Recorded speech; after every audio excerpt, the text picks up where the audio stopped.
പ്രണയം, സ്വന്തമാക്കലും വിട്ടുകൊടുക്കലും, ഒരു പുതിയ കാഴ്ചപ്പാട്.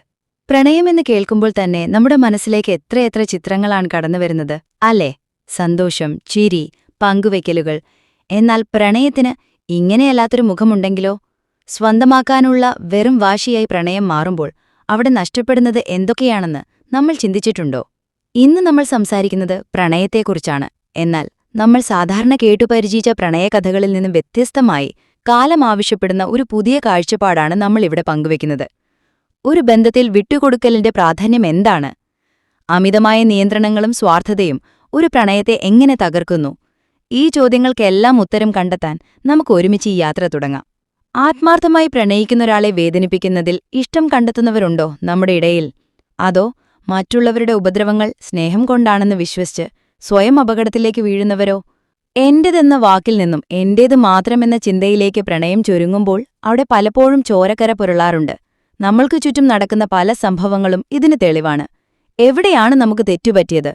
പ്രണയമെന്ന് കേൾക്കുമ്പോൾ നിയന്ത്രണങ്ങളുടെ ഒരു വേലിക്കെട്ടാണോ നിങ്ങളുടെ മനസ്സിൽ വരുന്നത്? പ്രണയം യഥാർത്ഥത്തിൽ മനോഹരമാകുന്നത് മാനസികമായും ശാരീരികമായും നമ്മളുമായി ചേർച്ചയുള്ള ഒരിണയെ തിരഞ്ഞെടുക്കുമ്പോഴാണ്. ഒരു ബന്ധത്തിന്റെ വിജയമെന്ന് പറയുന്നത് ആ യാത്രയിലുടനീളം നിങ്ങൾ പരസ്പര ബഹുമാനത്തോടെയും സന്തോഷത്തോടെയും ഒരുമിച്ച് മുന്നോട്ടു പോകുക എന്നത് തന്നെയാണ്. അതുകൊണ്ടുതന്നെ ഓരോ ബന്ധങ്ങളും നമ്മൾ വളരെ ശ്രദ്ധയോടെ തിരഞ്ഞെടുക്കണം. അമിതമായി നിയന്ത്രിക്കുന്ന, ശ്വാസം മുട്ടിക്കുന്ന ബന്ധങ്ങളിൽ നിന്ന് എത്രയും പെട്ടെന്ന് പുറത്തു വരുന്നത് തന്നെയാണ് ഏറ്റവും നല്ലത്. സമൂഹത്തിൽ ഇന്നും പലരും വിശ്വസിക്കുന്നത് ഒരാളോട് ഇഷ്ടം തോന്നിയാൽ അത് തുറന്നു പറയാതെ അവരുടെ പിന്നാലെ നടന്ന് സ്വകാര്യ ജീവിതത്തിൽ കടന്നുകയറുന്നത് സ്നേഹം കൊണ്ടാണെന്നാണ്. ഇത് തികച്ചും തെറ്റിദ്ധാരണയാണ്. പല ബന്ധങ്ങളും സൗമ്യമായി തുടങ്ങി പിന്നീട് സ്വകാര്യത ലംഘിച്ച് സാമൂഹിക മാധ്യമങ്ങളുടെ പാസ്വേഡുകളും വ്യക്തിപരമായ വിവരങ്ങളും പങ്കുവയ്ക്കാൻ പങ്കാളികളെ നിർബന്ധിക്കുന്ന അവസ്ഥയിലേക്ക് എത്താറുണ്ട്. എന്തിനാണ് രാത്രി വൈകി ഓൺലൈനിൽ കാണുന്നത്? എവിടെ പോയി? എന്തിനു പോയി? ആരാണത്? ഇങ്ങനെ നിരവധി ചോദ്യങ്ങൾ നേരിടാത്ത കാമുകന്മാർ ഉണ്ടാകില്ല. പ്രണയിനിയുടെ ആൺസുഹൃത്തുക്കളെയും കാമുകന്റെ പെൺസുഹൃത്തുക്കളെയും ജീവിതത്തിൽ നിന്ന് അകറ്റി നിർത്താൻ ശ്രമിക്കുന്നതും സാധാരണയാണ്. ഇങ്ങനെ പരസ്പരം നിബന്ധനകളുടെ ഒരു വേലികെട്ടിനുള്ളിലായിരിക്കും പല പ്രണയങ്ങളും മുന്നോട്ടു പോകുന്നത്. പ്രണയം പുരുഷന്റെ കുത്തകയാണെന്ന് പറഞ്ഞു നടക്കുന്ന സമൂഹത്തിൽ പ്രണയം നിരസിക്കപ്പെട്ടവൻ കഴിവുകെട്ടവനാണെന്ന് വരുത്തിത്തീർക്കുന്ന നിരവധി സാഹചര്യങ്ങൾ നിലനിൽക്കുന്നുണ്ട്. ഇത് തികച്ചും സങ്കടകരമാണ്. ആരെ പ്രണയിക്കണമെന്ന് തീരുമാനിക്കാനും യോജിക്കാൻ കഴിയാത്ത ബന്ധങ്ങളിൽ നിന്ന് പിൻവാങ്ങാനും ഒരു പുരുഷനുള്ള അതേ അവകാശം ഏതൊരു സ്ത്രീക്കുമുണ്ട്. ഏതൊരു ബന്ധത്തിലും ഇത്തരം ബന്ധനങ്ങളുടെ വേലികെട്ടുകൾ വരുമ്പോഴാണ് അതിന് പ്രതികാരത്തിന്റെയും ചതിയുടെയും മുഖം കൈവരുന്നത്. ഇന്ന് സാമൂഹിക മാധ്യമങ്ങളും സിനിമകളും കോമഡി പരിപാടികളും പ്രണയത്തെക്കുറിച്ച് പല തെറ്റായ കാര്യങ്ങളും യുവതലമുറകളിലേക്ക് അടിച്ചേൽപ്പിക്കുന്നുണ്ട്. അതിന്റെ ഉള്ളടക്കത്തെ സത്യമാണെന്ന് വിശ്വസിച്ച് ചെയ്യുന്ന പല കാര്യങ്ങളും മറ്റുള്ളവരുടെ ജീവിതത്തെ എങ്ങനെ ബാധിക്കുന്നുവെന്ന് പലരും ചിന്തിക്കുന്നേയില്ല. സമ്മതമെന്ന വാക്കിന് ഒരു വിലയും കൽപ്പിക്കാതെയാണ് മിക്ക ആളുകളും പ്രണയത്തിൽ ഏർപ്പെടുന്നത്. അതുകൊണ്ടുതന്നെ പങ്കാളിയുടെ ആഗ്രഹങ്ങൾക്കും ആശയങ്ങൾക്കും ഇവർ ഒരു വിലയും കൽപ്പിക്കാറില്ല.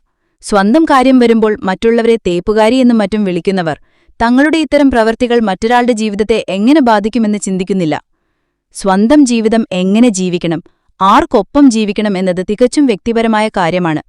അത് മറ്റുള്ളവരും ഉൾക്കൊള്ളണമെന്ന് വാശി പിടിക്കുന്നത് വിഡ്ഢിത്തമാണ്.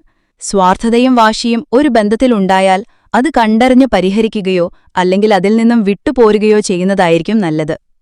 പ്രണയത്തിലെ വിട്ടുകൊടുക്കലിന്റെ പ്രാധാന്യം എത്ര വലുതാണെന്ന് മനസ്സിലാക്കാൻ ഒരു സെൻ കഥ കേൾക്കാം. പണ്ട് ഒരു സെൻ മാസ്റ്ററുടെ അടുത്തൊരു യുവാവ് വന്നു. ഗുരോ, എനിക്ക് പ്രണയമില്ല, എന്റെ ജീവിതം ശൂന്യമാണ്, അയാൾ പറഞ്ഞു. മാസ്റ്റർ ഒരു പിടി നെൽവിത്തുകൾ അവന്റെ കയ്യിൽ വെച്ചുകൊടുത്തു. ഇത് നിന്റെ ഹൃദയമാണ്, മുറുകെ പിടിക്കുക. യുവാവ് വിത്തുകൾ മുറുകെ പിടിച്ചു. കൈകൾക്ക് വേദനിച്ചു, വിത്തുകൾ ഞെരുങ്ങി. എന്തുപറ്റി? ഗുരു ചോദിച്ചു.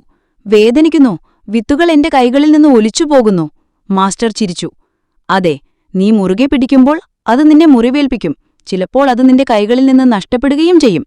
എന്നാൽ നീ കൈ അഴച്ച് വിത്തുകളെ നിന്റെ ഉള്ളം കൈയിൽ സുരക്ഷിതമായി വെക്കുകയാണെങ്കിലോ അതവിടെ നിലനിൽക്കും. ചിലപ്പോൾ അവിടെ നിന്നൊരു പുതിയ ജീവൻ മുളപൊട്ടുകയും ചെയ്യും. ഈ കഥ പ്രണയത്തിലും ബാധകമാണ്. അമിതമായി മുറുകെ പിടിക്കുമ്പോൾ നാം സ്നേഹിക്കുന്നവരെ ശ്വാസം മുട്ടിക്കുന്നു, ബന്ധങ്ങൾ ശിഥിലമാകുന്നു. എന്നാൽ കുറച്ചൊന്ന് വിട്ടുകൊടുക്കാൻ നാം തയ്യാറായാൽ അവിടെ പ്രണയം കൂടുതൽ ശക്തിപ്പെടും, പുതിയ അർത്ഥങ്ങൾ കണ്ടെത്താൻ സാധിക്കും.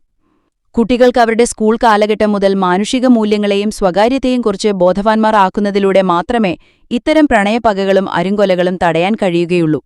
സ്വന്തമാക്കുന്നത് മാത്രമല്ല, വിട്ടുകൊടുക്കുന്നതും പ്രണയമാണ്, സ്നേഹമാണെന്ന് പഠിപ്പിക്കുന്നത് ഇന്ന് കാലത്തിന്റെയും സാഹചര്യത്തിന്റെയും ആവശ്യകതയാണ്. പ്രണയം മനോഹരമായ ഒരു വികാരമാണ്. അത് നമ്മൾ അർഹിക്കുന്ന സന്തോഷം നൽകണമെങ്കിൽ പരസ്പര ബഹുമാനം, വിശ്വാസം, വ്യക്തിപരമായ ഇടങ്ങൾക്കുള്ള പ്രാധാന്യം എന്നിവയെല്ലാം അതിൽ അനിവാര്യമാണ്. നിങ്ങളുടെ അഭിപ്രായങ്ങൾ കമന്റ് ബോക്സിൽ രേഖപ്പെടുത്തുക. ഈ വീഡിയോ ഇഷ്ടമായെങ്കിൽ ലൈക്ക് ചെയ്യാനും ഷെയർ ചെയ്യാനും മറക്കരുത്. ഇതുപോലുള്ള കൂടുതൽ വിഷയങ്ങൾക്കായി ഞങ്ങളുടെ ചാനൽ സബ്സ്ക്രൈബ് ചെയ്യുക. വീണ്ടും കാണുന്നതുവരെ സ്നേഹത്തോടെ മുന്നോട്ടു പോകുക.